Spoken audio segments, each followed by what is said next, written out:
After effect में 3D cameras बहुत से लोगों को कॉम्प्लिकेट लगता है एंड कंफ्यूजिंग भी, बट वो इतना है नहीं। चलो वीडियो स्टार्ट करते हैं। How to create a camera. तो कैमरा क्रिएट करने के लिए आपको सिंपली यहाँ पे राइट क्लिक करना है, न्यू पे जाके कैमरा सेलेक्ट कर देना है। अब यहाँ पे कई सारे ऑप्शन आते हैं जिसमें लोग कन्फ्यूज़ हो जाते हैं। तो मेन यहाँ पे टाइप है जो 1 नोड और 2 नोड कैमरा होता है। तो 1 नोड कैमरा 2 नोड कैमरा में मेन डिफरेंस ये होता है कि 2 नोड कैमरा जो होता है वो किसी सब्जेक्ट के राउंड रोटेट करता है, और 1 नोड कैमरा जो होता है वो फ्रीली 3D स्पेस में घूम सकता है, रोटेट मार सकता है। तो मोस्टली आप 1 नोड कैमरा यूज़ करोगे, कहीं कहीं पे 2 नोड कैमरा भी यूज़ में आ जाता है। दोनों के अपने अपने प्रोज एंड कॉन्सेस हैं, आगे वीडियो में जानेंगे। तो अभी हम 1 नोड कैमरा चूज़ करते हैं और यहाँ पे हम अपने कैमरे को नेम भी कर सकते हैं। और प्रीसेट में होता है ये जो है, ये है कैमरे का लेंस। तो अगर आप फोटोग्राफी के बारे में जानते होंगे तो जितना हमारा बड़ा लेंस होगा उतना हमारा फील्ड ऑफ व्यू होगा। तो एक इमेज लगा दूंगा जिससे आप देख सकोगे कि अलग अलग कैमरे कैसे इमेज को अलग टाइप से प्रेजेंट कर सकोगे। तो अभी हम 50 mm यूज़ करते हैं जो बाय डिफ़ॉल्ट है, और ओके दबाते हैं, और यहाँ भी ओके दबाते हैं। तो अब हमारा कैमरा बन चुका है। यहाँ पे आपको ये 3D वो दिख रहा होगा। Now how to work with 3D। तो अगर हम फॉर एग्जांपल एक सॉलिड, अरे हम कोई शेप ही बना लेते हैं, इसको लेते हैं और एक रेक्टेंगल बना लेते हैं। ओके, हमने एक रेक्टेंगल बना लिया, इसको हम अलाइन कर लेंगे। ओके, इसको हम सेंटर पे अलाइन कर लेते हैं, इसका सेंटर अलाइन कर लिया। आपको 3D स्पेस में अगर रोटेट घूमना वगैरह है तो यहाँ पे एक बटन है, ये ऑर्बिट अराउंड टूल है। अब इसकी मदद से ऐसा कैमरा, अच्छा अभी हमने ना 3D लेयर को 3D नहीं किया, तो हमको इसको यहाँ पे 3D करना होगा। उसके बाद हम ये देख सकते हो, ये घूम सकते हैं ऐसे। तो और ये जो पेन है इससे बिना 3D में घूमे लेफ़्ट राइट जा सकते हैं। और ये जूम वाला है, जूम इन जूम आउट कर सकते हैं। एक बेटर ऑप्शन ये है कि आप कीबोर्ड में नंबर 1 के लेफ़्ट साइड एक बटन होगा, उसको क्लिक करें, ये फुल स्क्रीन हो जाएगा। ड्राफ्ट 3D को ऑन कर दें और ये दोनों ऑन रखें, तो ये जो वायर फ्रेम्स है वो आ जाएंगे। और एक्टिव 1 व्यू को 2 व्यू कर दो। जब तक आपके पास एक्स्ट्रा मॉनिटर्स नहीं है, मैं नहीं बोलूँगा 2 से ज़्यादा व्यू रखने को। ओके, तो दो व्यू में मेन आपको क्या करना है। ओके, ये जो टूल्स है ना, इससे कैमरे की प्लेस मूव नहीं होती, ये सिर्फ आप 3D में इधर उधर जा सकते हैं फ्रीली।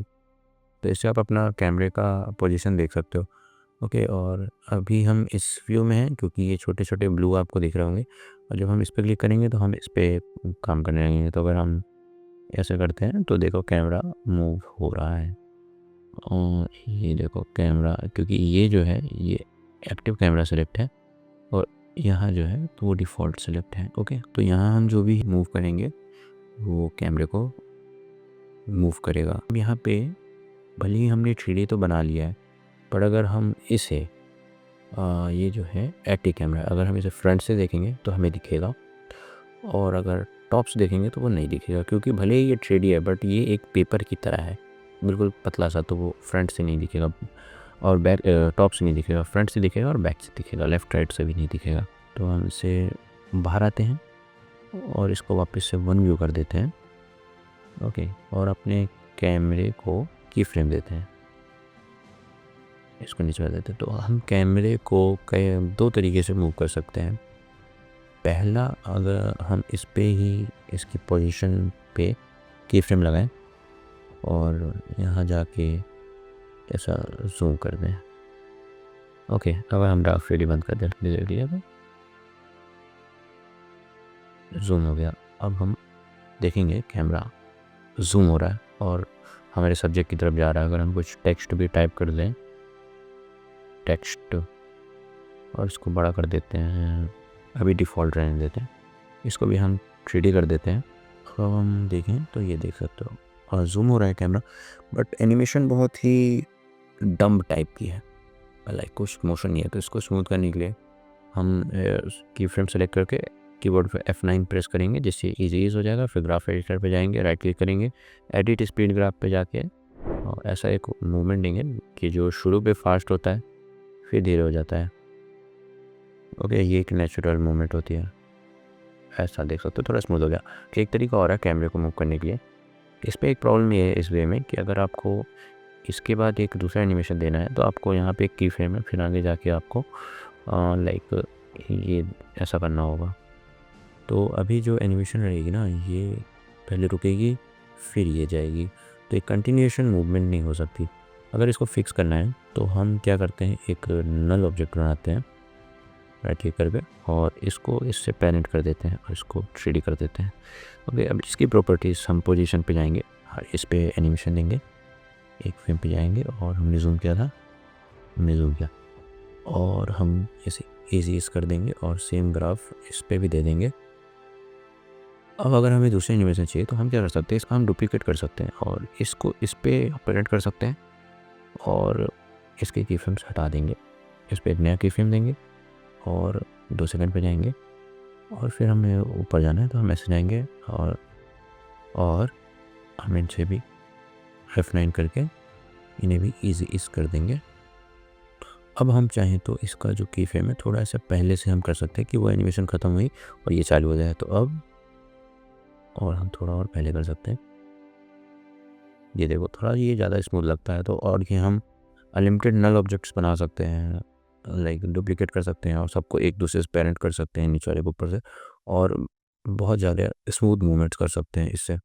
तो हमेशा इसलिए आप सारे प्रोफेशनल्स को देखेंगे वो कैमरे पे की फ्रेम नहीं डालते हैं, उसको नल से पेरेंट कर देते हैं और फिर उस पर एनिमेशन देते हैं। Okay, depth of field. अब चलते हैं डेप्थ ऑफ फील्ड के ऊपर।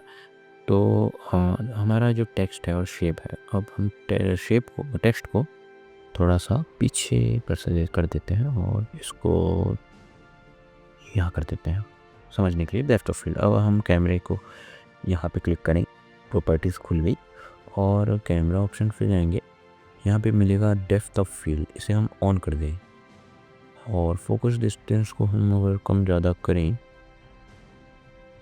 तो देखेंगे आप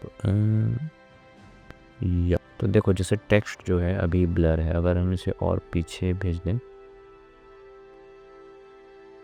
तो वो जितना पीछे जाएगा उतना ब्लर होता जाएगा। अपने कैमरे पे देखो, अगर हम मोबाइल का भी कैमरा यूज़ करते हैं तो जो हमारी कैमरे के पास पे है वो ज़्यादा फोकस पे रहता है और जो कैमरे से दूर रहता है वो कम फोकस पे रहता है। तो जैसे अभी पूरा जूम ब्लर है, अभी शेप तो फोकस पे है बट टेक्स्ट उसके कंपैरिजन पे कम फोकस पे है, और हम जिससे बढ़ाएंगे वो फोकस पे आता जाएगा। ओके, तो ये अंतर होता है डेप्थ ऑफ फील्ड का।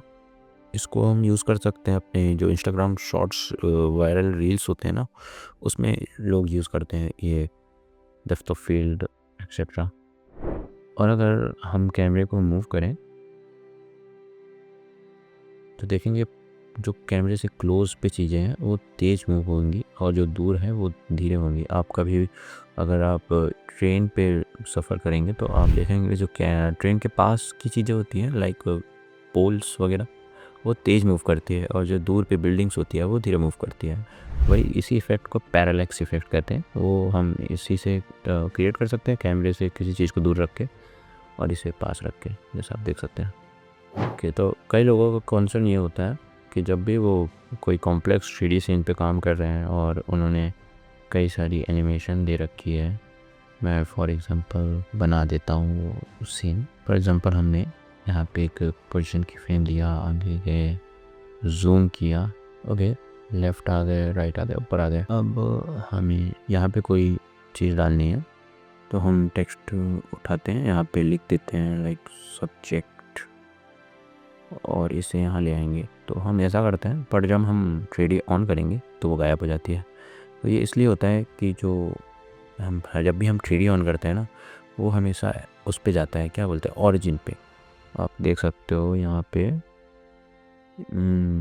सब्जेक्ट जो है, अगर हम यहाँ से डिफ़ॉल्ट पे जाएं तो जैसा कि देख सकते हो वो XY के बिल्कुल सेंटर पे आ जाता है। तो इसका एक इजी सॉल्यूशन ये है, ओके, हम वापस गए, उस लेयर को सिलेक्ट करें और कंट्रोल ऑल्ट और होम दबाएं। तो जब भी हम कोई नया लेयर बनाते हैं और उसे हम 3D ऑन करते हैं तो वो ऐसा हो जाता है। उसे कंट्रोल ऑल्ट होम दबाना है जिससे वो सेंटर पे आ जाए, और तो वो सेंटर पे आ जाए, और फिर पी दबाना है और इससे हम 3D स्पेस पे कहीं भी रोटेट कर सकते हैं। अब ये जो क्विक बने इससे भी प्लेयर को ऐसा मूव कर सकते हैं। वन प्रो टिप, जब भी आपको एक कैमरा बनाए और उसे नल से लिंक कर दें, उसके बाद 4-5 कॉपी हमेशा आप पहले ही बना लें ताकि आगे आपको टाइम बचे बाकी एनिमेशंस बनाने में। Thank you for watching. I hope इस वीडियो ने आपका आफ्टर इफेक्ट में जो 3D कैमरे से रिलेटेड बहुत सारे प्रॉब्लम्स होते हैं उन्हें सॉल्व किया होगा। And like this video and subscribe for more after effect tutorials.